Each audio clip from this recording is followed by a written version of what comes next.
अस्सलाम वालेकुम बच्चों, कैसे हैं आप सब। तो देखिए बच्चों, आज हम स्टार्ट कर रहे हैं क्लास 10 का चैप्टर नंबर 1, जिसमें हम लोग का जो टॉपिक है वो है क्वाड्रेटिक इक्वेशन। चैप्टर का नाम है क्वाड्रेटिक इक्वेशन और हम लोग देखते हैं कि क्वाड्रेटिक इक्वेशंस हमारे पास क्या होती हैं। तो बच्चों, इक्वेशन को पहले देखते हैं, इक्वेशन क्या होती है। इक्वेशन हम उस किसी टर्म को कहते हैं जिसके बीच में हमारे पास इक्वालिटी का साइन आ जाए और उसके लेफ्ट और राइट साइड पे हमारे पास कोई भी एक्सप्रेशन हो। जब हम इस तरह की किसी चीज को इक्वल करते हैं आपस में इक्वालिटी का साइन डालकर, तो वो चीज हमारे पास इक्वेशन कहलाती है। जैसे कि यहाँ पे मैंने लिखी हुई है ax² plus bx plus c equals to 0। तो ये हमारे पास इक्वेशन है। जब भी किसी भी कोई एक्सप्रेशन हो, उसके दरमियान में हमारे पास इक्वालिटी का साइन हो, तो वो हमारे पास इक्वेशन कहलाती है। ठीक हो गया। इक्वेशन से हमारे पास डिफरेंट टाइप्स होती है, लीनियर इक्वेशन, क्वाड्रेटिक इक्वेशन। अभी जो हमारा टॉपिक है वो क्वाड्रेटिक इक्वेशन का है। क्वाड्रेटिक इक्वेशन क्या होती है, देखिए बच्चों, मैंने यहाँ लिखा है an equation which contains the square of the unknown quantity but no higher power is called quadratic equation और an equation of second order. ऐसी इक्वेशन जिसमें हमारे पास अननोन क्वांटिटी की पावर जो है वो स्क्वायर हो, मतलब हाईएस्ट पावर जो है वो स्क्वायर हो वेरिएबल की। ठीक है, इन सिंपल वर्ड्स हमारे पास वेरिएबल की हाईएस्ट पावर जो है वो स्क्वायर हो, तो ऐसी इक्वेशन हमारे पास क्वाड्रेटिक इक्वेशन कहलाती है। अच्छा, अननोन क्वांटिटी, अननोन किसे कहते हैं? अननोन हम वेरिएबल को बोलते हैं। ये हमारे पास वेरिएबल है, मतलब वेरिएबल की हमारे पास अगर पावर जो है वो हाईएस्ट पावर 2 हो तो क्वाड्रेटिक इक्वेशन होती है। इसको हम लोग क्वाड्रेटिक इक्वेशन भी बोलते हैं और इक्वेशन ऑफ सेकेंड ऑर्डर भी बोलते हैं, क्योंकि इसकी पावर 2 होती है इस वजह से। ठीक हो गया बच्चों। तो ये हमारे पास क्वाड्रेटिक इक्वेशन हो गई और ये इसकी डेफिनेशन हो गई है। An equation which contains the square of the unknown quantity, कि अननोन क्वांटिटी कौन सी हमारे पास? X square. एक्स है हमारे पास अननोन क्वांटिटी, उसका स्क्वायर हो और इससे ज्यादा बट नो हायर पावर, इससे ज्यादा पावर हाई ना हो, तो वो हमारे पास क्वाड्रेटिक इक्वेशन है, या उसको इक्वेशन ऑफ सेकंड ऑर्डर भी बोलते हैं। तो बच्चों, अब नीचे मैंने लिखा है स्टैंडर्ड फॉर्म या जनरल फॉर्म। तो क्वाड्रेटिक जो इक्वेशन है उसकी जनरल फॉर्म कौन सी होती है या स्टैंडर्ड फॉर्म कौन सी होती है? तो बच्चों, ये जो मैंने लिखी है ये इसकी जनरल फॉर्म है। ax² plus bx plus c equals to 0। अब हमारे पास a b c जो है यहाँ पे, ये a b c ये हमारे पास अननोन वैल्यूज हैं या रियल नंबर्स हैं, जबकि हमारे पास जो x है ये वेरिएबल है या अननोन वैल्यू है। ठीक हो गया। तो हमारे पास स्टैंडर्ड फॉर्म है इस इक्वेशन की ax² plus bx plus c। तो बच्चों, मैं आपको बता रही थी कि a b c जो है हमारे पास नॉन वैल्यूज हैं। मैंने यहाँ पे लिखा कि a b c are non values या ये रियल नंबर्स हैं। Where a not equals to 0, a 0 के इक्वल नहीं हो सकता। a को 0 के इक्वल नहीं होना चाहिए। क्यों नहीं होना चाहिए? क्योंकि अगर a हमारे पास यहाँ 0 के इक्वल हो जाता है, तो a 0 को हम अगर x² से मल्टीप्लाई करते हैं, फॉर एग्जाम्पल a 0 है और 0 को हम x से मल्टीप्लाई कर रहे हैं अगर x² से, तो वो तो 0 हो जाएगा। इसका मतलब है हमारे पास क्वाड्रेटिक इक्वेशन की ये वाली साइड तो खत्म ही हो जाएगी, सारी सिर्फ ये चीज रह जाएगी। तो फिर ये क्वाड्रेटिक इक्वेशन तो रहेगी नहीं, ये तो लीनियर इक्वेशन बन जाएगी। ठीक है बच्चों, तो इसीलिए क्वाड्रेटिक इक्वेशन में हमारे पास ये चीज लाजमी होती है इसकी डेफिनेशन में। सही हो गया। अच्छा, आगे लिखा है x इज द वेरिएबल और अननोन वैल्यू। अब हमारे पास क्वाड्रेटिक इक्वेशन की जो स्टैंडर्ड फॉर्म है ax² plus bx plus c equals to 0। इसमें x क्या है? x वेरिएबल है। वेरिएबल्स को हम अननोन भी बोलते हैं। अननोन वैल्यू क्यों बोलते हैं इनको? क्योंकि हमें इनकी वैल्यू पता नहीं होती, हमने इनकी वैल्यू फाइंड आउट करनी होती है। ठीक है, तो इसलिए इसका नाम अननोन वैल्यू भी बोलते हैं और इसको वेरिएबल भी बोलते हैं। आप जब पढ़ेंगे तो आपको अननोन वैल्यू का नाम भी इसमें देखेंगे, आप वेरिएबल भी बोला जाएगा इसको। फिर अब a is the coefficient of x²। A coefficient x² मतलब वेरिएबल के साथ हमारे पास कोई भी नंबर हो, नंबर तो नॉन ही होता है, कोई भी नंबर हो, जैसे कि मैं नॉन वैल्यू बोल रही हूँ इसको, a को b को c को, या रियल नंबर बोल रही हूँ, तो हमारे पास वेरिएबल के साथ जब कोई भी नंबर हो तो हम कहते हैं वो नंबर जो कोफिशिएंट है इस वेरिएबल का। जैसे कि मैंने कहा कि a is the coefficient of x²। इसी तरह से b कोफिशिएंट है x का, क्योंकि b x के साथ लिखा हुआ है, जबकि c के साथ मेरे पास कोई वेरिएबल नहीं है, तो c अकेला है, मतलब c के साथ कोई वेरिएबल नहीं है, इसलिए c जो है वो क्या है? वो कांस्टेंट है। ठीक है, कांस्टेंट टर्म है मेरे पास। अच्छा, ये तो स्टैंडर्ड फॉर्म होगी। अब हमारे पास एग्जांपल क्या है क्वाड्रेटिक इक्वेशन की? ये मैंने एग्जांपल्स लिखी हैं कुछ क्वाड्रेटिक इक्वेशन की। a b c हमने कहा था नॉन वैल्यूज हैं, तो वो तो जनरल फॉर्म थी ना। ये एग्जांपल्स है जो हम आगे यूज भी करेंगे क्वेश्चंस में। तो ये जैसे 2x² plus 5x plus 3 equals to 0 मेरे पास एग्जांपल है क्वाड्रेटिक इक्वेशन की। a 2 जो है मेरे पास कोफिशिएंट है x² का, 5 कोफिशिएंट है x का, और c मेरे पास क्या है? 3 मेरे पास क्या है? कांस्टेंट है। 2 कोफिशिएंट है, 5 कोफिशिएंट है, जबकि 3 जो है मेरे पास एक कांस्टेंट टर्म है। इसी तरह से x square plus 6x plus 3 equals to 0 भी मेरे पास जो है क्वाड्रेटिक इक्वेशन है, क्योंकि हाईएस्ट पावर जो है वेरिएबल की वो 2 है और ये x जो है मेरे पास अननोन वेरिएबल है, जबकि 6 मेरे पास नोन है। जाहिर सी बात है 6 मुझे पता है कौन सा नंबर है, 3 कांस्टेंट है। इसी तरह से ये एक एग्जांपल है क्वाड्रेटिक इक्वेशन की। देखिए बच्चों, इस साइड पे मैंने बोर्ड में कुछ लिखा है, रिमेंबर दैट बॉक्स बना के। इसमें मैंने ये क्यों लिखा हुआ है, इसको मैंने प्रोमिनेंट इसलिए किया है, जैसे मैंने भी यहाँ पे आपको बताया था कि अगर a 0 हो जाए हमारे पास क्वाड्रेटिक इक्वेशन में, a को हम 0 कर दें तो वो रिड्यूस होकर लीनियर इक्वेशन बन जाएगी। यही बात मैं पहले आपको बता चुकी हूँ कि ये चीज हम क्यों लिखते हैं, ये वाली चीज, ये डेफिनेशन में क्वाड्रेटिक इक्वेशन के ये चीज हम लाजमी लिखते हैं। अगर ये ना लिखे तो हमारे पास डेफिनेशन पूरी नहीं होती, क्योंकि अगर हम a को 0 कर देंगे, a की वैल्यू हमारे पास कोई 0 आ जाती है, तो फिर तो वो हमारे पास क्वाड्रेटिक इक्वेशन रहेगी नहीं, वो तो हमारे पास रिड्यूस होकर लीनियर इक्वेशन बन जाएगी। तो ये हमारे पास मस्ट चीज है, एक लाजमी जो हमारे डेफिनेशन में आती है। फिर हमारे पास लिखा है pure quadratic equation. Pure quadratic equation कौन सी होती है, अगर b की वैल्यू हमारे पास 0 हो क्वाड्रेटिक इक्वेशन में, तो जो एक quadratic equation ax² plus bx plus c है, ये हमारे पास प्योर क्वाड्रेटिक इक्वेशन बन जाती है। कोई एग्जांपल ले लेते हैं। लेट्स सपोज मेरे पास यहाँ पे ये वाली इक्वेशन गिवन है और b की वैल्यू है मेरे पास, ये b है, ये c है, ये a है। प्योर क्वाड्रेटिक इक्वेशन कौन सी होती है, जिसमें b हमारे पास इक्वल्स टू 0 आ जाए। तो let's suppose b equals to 0 है, अगर b 0 है तो मेरे पास क्या बच गया, x² प्लस b 0 है तो 0 इंटू एक्स 0 हो जाएगा, प्लस 5 इज इक्वल्स टू 0। तो x² plus 5 is equal to 0। तो ये जो मेरे पास इक्वेशन आई है, ये इक्वेशन मेरे पास प्योर क्वाड्रेटिक इक्वेशन है। ठीक है बच्चों, तो ये प्योर क्वाड्रेटिक इक्वेशन हमारे पास होगी। इस इक्वेशन से तो प्योर क्वाड्रेटिक इक्वेशन निकाल ली, इस इक्वेशन से प्योर क्वाड्रेटिक इक्वेशन अगर हम निकालें तो कैसे निकलेगी, यहां लिख लेते हैं उसको। मैंने क्या करना है, मैंने b को, ये a है, ये b है, ये c है। b जब 0 हो जाएगा तो मेरे पास 2x² प्लस, ये तो 0 हो गया, प्लस 3 बच गया इक्वल्स टू 0। तो ये जो मेरे पास इक्वेशन आई है, ये मेरे पास प्योर क्वाड्रेटिक इक्वेशन आई है। ठीक हो गया बच्चों, तो ये हम लोगों ने पढ़ लिया क्वाड्रेटिक इक्वेशन के बारे में कि वो कौन सी होती है, उसकी स्टैंडर्ड फॉर्म पढ़ ली। अच्छा, फिर हमने प्योर क्वाड्रेटिक इक्वेशन भी पढ़ लिया और उसकी जितनी भी डिटेल्स थी वो सारी पढ़ ली हैं। अब हम देखते हैं कि कितने मेथड्स या कैसे क्वाड्रेटिक इक्वेशंस को सॉल्व किया जाता है, या कितने मेथड्स या स्टेप्स हमें चाहिए होते हैं इसको सॉल्व करने के लिए, किन किन मेथड्स को यूज करके क्वाड्रेटिक इक्वेशन को हम लोग सॉल्व करते हैं और अननोन की वैल्यूज को फाइंड आउट करते हैं, मतलब वेरिएबल्स की वैल्यूज को फाइंड आउट करते हैं। तो चले हम उनके मेथड्स देख लेते हैं। अब solution of quadratic equation. Quadratic equation को सॉल्व करने के हमारे पास 3 मेथड हैं, factorisation, completing square, quadratic formula. सबसे पहले हम लोग फैक्टराइजेशन से पहली एक्सरसाइज में स्टार्ट करेंगे और कंप्लीटिंग स्क्वायर से करेंगे। आई थिंक नेक्स्ट एक्सरसाइज में हमारे पास क्वाड्रेटिक फॉर्मूला आएगा और ये तीनों मेथड्स में से जो मेथड मेंशन होगा क्वेश्चन में, हम उसी मेथड से जो है क्वेश्चन को सॉल्व करेंगे। वैसे तो तीनों मेथड से ऑब्वियस सी बात है हमारे पास आंसर सेम आएगा, लेकिन जिनसे मेथड मेंशन किया जाएगा उसी मेथड को हम लोगों ने फॉलो करना है और क्वेश्चन को सॉल्व करना है। अगर तो मेथड मेंशन नहीं है तो बच्चा जो सा मेथड आपको इजी लगता है आप उसको यूज कर लें। फैक्टराइजेशन आसान लगती है या कंप्लीटिंग स्क्वायर या क्वाड्रेटिक फॉर्मूला यूज करना आसान लगता है तो आप कर लें, लेकिन अगर मेथड मेंशन है तो आपको फिर लाजमी तौर पे वही सॉल्व करना है, उसी को अप्लाई करना है। बेशक आप कोई और मेथड अप्लाई कर लें, आंसर आपका ठीक आ जाए, लेकिन क्वेश्चन आपका पूरा का पूरा गलत हो जाएगा अगर आपने मेंशन्ड मेथड जो है वो अप्लाई नहीं किया क्वेश्चन पे। तो हम लोग अब ऐसे करते हैं कि क्वेश्चन स्टार्ट करते हैं और देखते हैं कि क्वेश्चन में हमारे पास क्या है। एक्सरसाइज 1.1 स्टार्ट करते हैं।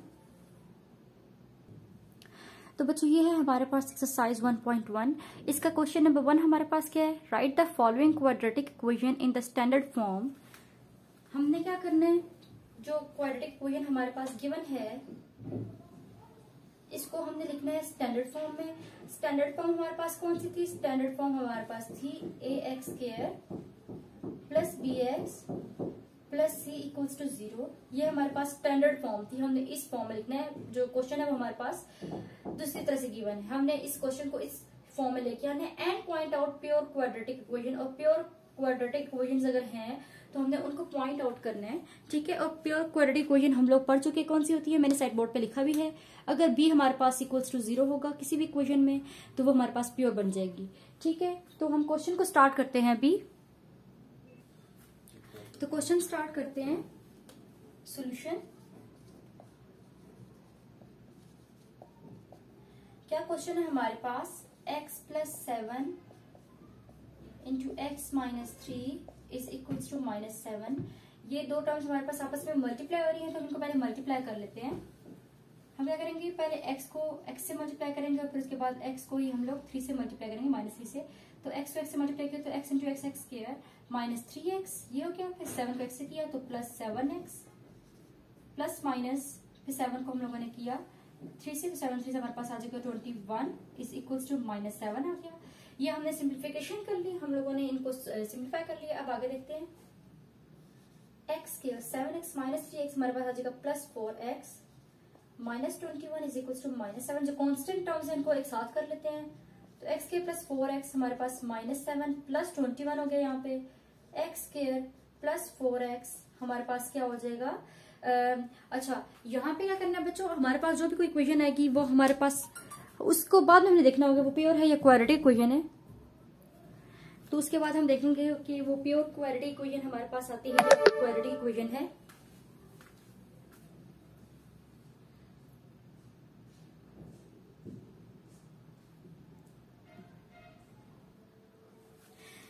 तो 21 माइनस 7 हमारे पास आ जाएगा 14।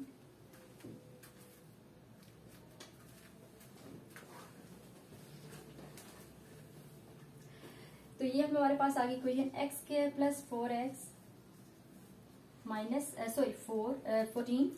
तो ये हमारे पास आ जाएगा x square plus 4x minus 14 is equals to 0। ये हमारे पास क्वाड्रेटिक इक्वेशन आ गई है। तो बच्चों देखिए, हम लोगों ने निकालना था, बताया गया था कि हमने क्वाड्रेटिक इक्वेशन को स्टैंडर्ड फॉर्म में फाइंड आउट करना है। हमारे पास क्वेश्चन और फॉर्म में गिवन था, हमें इसकी स्टैंडर्ड फॉर्म जो है वो निकालनी थी। तो अब देखिए हमारे पास स्टैंडर्ड फॉर्म आ गई। कैसे, क्योंकि देखिए ये एक्स स्क्वायर जो है हमारे पास एक्स स्क्वायर है और कोफिशिएंट यहाँ पे हमारे पास इसका 1 है। जब कुछ नहीं होता तो 1 होता है, 1 हम लिखते नहीं है साथ, ठीक हो क्या। इसी तरह से प्लस bx में क्या है, b हमारे पास 4 है और ये x वेरिएबल है माइनस c प्लस c, तो -14 हमारे पास c कॉन्स्टेंट हो गया। तो हमारे पास स्टैंडर्ड जो है फॉर्म इसकी ये वाली होगी है, ठीक है। तो इस तरह से हमने स्टैंडर्ड फॉर्म निकालनी है। अगर ऐसा होता यहाँ पे हमारे पास कि हमारे पास 4x ना होता, x स्क्वायर -14 होता, तो फिर हम लोग कहते हैं कि हाँ ये हमारे पास प्योर क्वाड्रेटिक इक्वेशन है। तो बच्चों ये फर्स्ट पार्ट हो गया इस क्वेश्चन का। सेकंड पार्ट स्टार्ट करते हैं अब इसका। ये हमारे पास पार्ट 2 है, इसका सोल्यूशन स्टार्ट करते हैं। सबसे पहले तो हमने सिंप्लीफाई करना है। ये जो पूरी हमारे पास इक्वेशन गिवन है, जो एक्सप्रेशन है, इसको पहले सिंप्लीफाई करेंगे। कैसे करेंगे, 3 7 मल्टीप्लाई करेंगे आपस में, एलसीएम लेंगे। 3 7 से हमारे पास क्या होता है 21 और ये 1 हमारे पास यहाँ पे एज इट इज रहेगा। अच्छा, 3 7 से 21, 7 को मल्टीप्लाई कर देंगे यहाँ x स्क्वायर प्लस 4 के साथ माइनस 3 साथ 3 को कर देंगे x के साथ, ये हो गया। फिर हमने क्या करना है, अगला स्टेप क्या है, अंदर चला जाएगा 7 7 x स्क्वायर प्लस 7 4 हमारे पास आ जाएगा 28। फिर हमारे पास क्या हो जाएगा -3x is equal to 1 divided by 21 नीचे जो है डिवाइड हो रहा है इस पूरी टर्म के साथ, इस साइड पे जब आ जाएगा तो मल्टीप्लाई हो जाएगा 1 के साथ। तो 7x square plus 28 minus 3x is equal to हमारे पास 21 आ गया। और हमने अरेंज करके लिखते हैं इस इक्वेशन को सारी, तो 7x square minus 3x plus 28 is equal to 21 को इधर ले आते हैं साइड पे, लेफ्ट साइड पे ले आते हैं। 7x square minus 3x plus 28 minus 21 is equal to 0। तो ये हमारे पास क्या आ गया, 7x square minus 3x plus 28 minus 21 हमारे पास आ जाएगा 7 इज इक्वल टू 0। अब देखिए बच्चों, हमारे पास जो आंसर आया ये वाला, ये हमारे पास स्टैंडर्ड फॉर्म जो है क्वाड्रेटिक इक्वेशन की आ गई है। कैसे आ गई है, ये जो है हमारे पास a है और x स्क्वायर आगे हमारे पास वेरिएबल है और ये -3 हमारे पास b है और ये प्लस 7 जो है ये हमारे पास c है। तो देखिए a x square plus b x plus c जो स्टैंडर्ड फॉर्म हमारे पास इसकी निकल आई। सो हमने कह दिया स्टैंडर्ड फॉर्म, हमने यहाँ पे लिख दी, एक स्टेप और कर लें और लिखते हैं यहाँ पे स्टैंडर्ड फॉर्म इज, इसको एक बार फिर लिखते हैं 7x square minus 3x plus 7 is equal to 0। देखिए बच्चों, ये बिल्कुल मुश्किल नहीं है, ये तो इनिशियल क्लासेस से आप जो है अलजेब्रा वगैरह जब करना स्टार्ट करते हैं तो ये सब कुछ तो आपको वैसे भी आता है। यहाँ पे हम क्या कर रहे हैं, सिर्फ सिंप्लीफिकेशन कर रहे हैं और जो इक्वेशन गिवन है उसको हम ला रहे हैं क्वाड्रेटिक इक्वेशन की स्टैंडर्ड फॉर्म में। तो बस इस क्वेश्चन नंबर 1 में हमारे पास इतना सा काम ही है। इसका थर्ड पार्ट हम देखते हैं उसमें क्या है, इसका सोल्यूशन स्टार्ट करते हैं। क्या करना है, इसमें भी हम लोगों ने जो है पहले एलसीएम ने ये इस तरह से लिख लिया, x प्लस वन कट जाएगा तो x ऊपर वाले टर्म से मल्टीप्लाई हो जाएगा, तो x इंटू एक्स हमने लिख लिया, डायरेक्ट मल्टीप्लाई नहीं करी बच्चों में आपके लिए। फिर x हमारे पास कट जाए, x plus one into x plus one हमारे पास होगा, मतलब इनको आपस में मल्टीप्लाई करेंगे। ये हमारे पास आ गया एक्स स्क्वायर प्लस ये बन गया हमारे पास, मल्टीप्लाई कर लेते इसको, तो ये हमारे पास हो जाएगा x square plus x one x plus one x into x plus one one is equal to 6 divided by x into x plus one. X square हमारे पास एक्स स्क्वायर तो हमारे पास बन जाएगा 2x स्क्वायर, ये आ जाएगा 2x plus one divided by x into x plus one is equal to 6। इसको मजीद सिंप्लीफाई करना है हमने अभी, 2x square plus 2x plus one is equal to 6 है। यहाँ ये सारी चीज मल्टीप्लाई हो रही है, इधर के 6 के साथ हमारे पास यहाँ डिवाइड हो रही है, वहां के मल्टीप्लाई हो जाएगी, तो इसको 6 के साथ मल्टीप्लाई कर लेते हैं। x into x plus one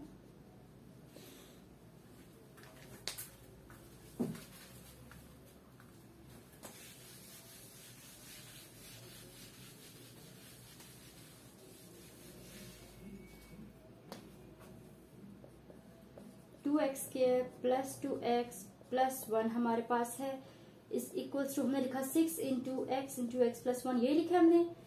ये वाला स्टेप हमने क्या किया, हम ये हमारे पास ये था, हम लोग नीचे से जो नीचे चीज डिवाइड होती है वो हमारे पास इस साइड पे मल्टीप्लाई हो गई है। अब क्या करना है, हमने सिंप्लीफाई करते हैं 6x, तो ये x plus one, 2x square plus 2x plus one is equal to 6x square plus 6x। अब सब टर्म्स को एक साथ लिख लेते हैं 2x के माइनस 6x के इधर आके इस साइड पे प्लस 2x माइनस 6x भी साइड पे आ गया प्लस वन इक्वल टू 0। ये दोनों टर्म्स हम इस साइड पे ले आए तो यहाँ के माइनस माइनस हो गई। अब 2x के माइनस 6x से माइनस 4x हो गया और ये माइनस 4x हो गया प्लस वन इक्वल टू 0। अच्छा, अब क्या करना है हमने, अब ऐसे करना है कि अब हम लोग माइनस साइन जो यहाँ से हटा देते हैं, दोनों तरफ माइनस साइन जब ले लेंगे तो या माइनस कॉमन ले लेते हैं, हमारे पास आ जाएगा 4x square plus 4x minus one is equal to 0। Minus set पर हमारे पास खत्म हो गया, तो 4x square plus 4x minus one is equal to 0। So हमारे पास इम्प्लाइज दैट ये स्टैंडर्ड फॉर्म है हमारे पास इस क्वेश्चन में। ठीक हो गया, तो स्टैंडर्ड फॉर्म हमारे पास निकल आई है वाली। आप ये भी लिख सकते हैं दिस इज स्टैंडर्ड फॉर्म, या ये भी लिख सकते हैं plus standard form is 4x square plus 4x minus one is equal to 0। ये हमारे पास आंसर आ गया है।